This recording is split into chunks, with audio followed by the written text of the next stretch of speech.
Hi everyone, today I'm going to be solving Griffith's problem 5.15.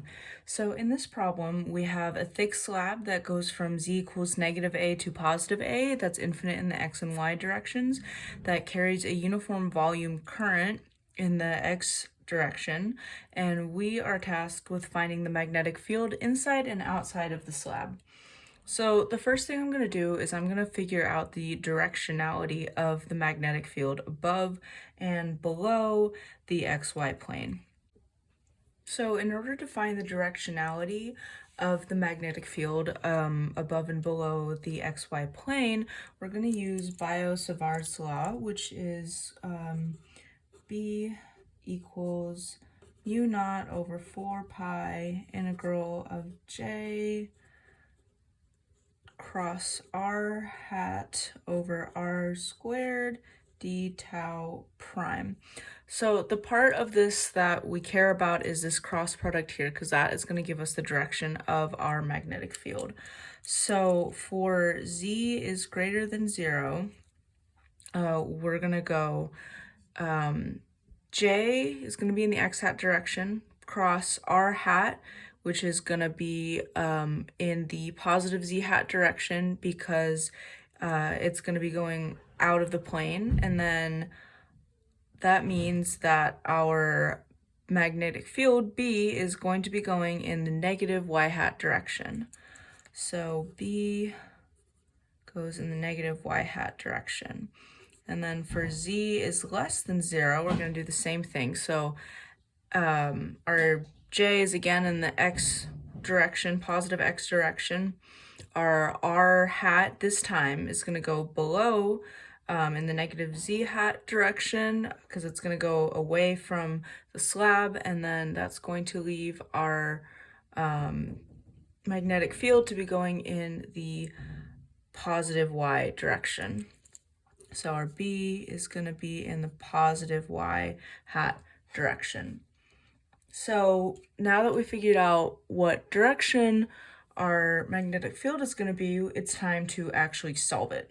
So first, I am going to focus on inside the loop. So I'm going to redraw this from a different perspective. So that's going to be our y-axis, our z-axis, our slab, and then I'm going to draw a little Amperian loop here that is going to have a height of z and a length of L.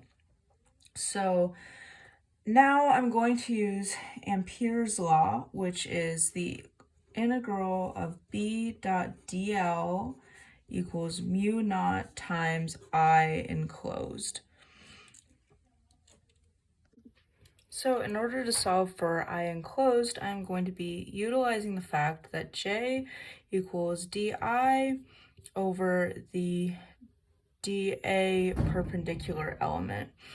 Now because current is constant over area, I can just say that J equals I over A perpendicular.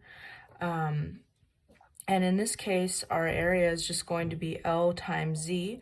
So I can say that J equals I over L Z, which means that I equals J times L times Z. So if we look at our Amperian loop, the left side and the right side are going to be 0 because B and L are perpendicular to each other. And the bottom side along the y-axis is going to also be 0 due to symmetry. So we're left with one side, so we can write this equation as BL equals mu naught JLZ, where the L's cancel, so then B equals mu naught JZ. So now we have to worry about whether we're looking at above or below z equals 0. So above the xy plane, where 0 is less than z, which is less than a, z is between 0 and a, we get that b equals mu naught times j.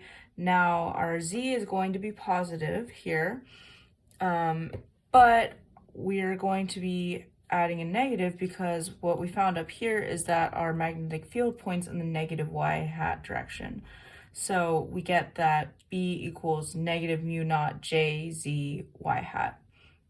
Now for negative A is less than Z is less than 0, so Z is between 0 and negative A, we get that B equals mu naught times J. Now in this case our Z is going to be negative Z, so we're going to add a negative sign out front, and it's going to point in the positive y hat direction. So now we're going to deal with the outside of the slab. So we're going to use the same logic. We're going to use that same B dot dl equals mu naught times I enclosed. And then we're also going to use the same J equals I over area perpendicular, except this time our area is not going to be just L times Z.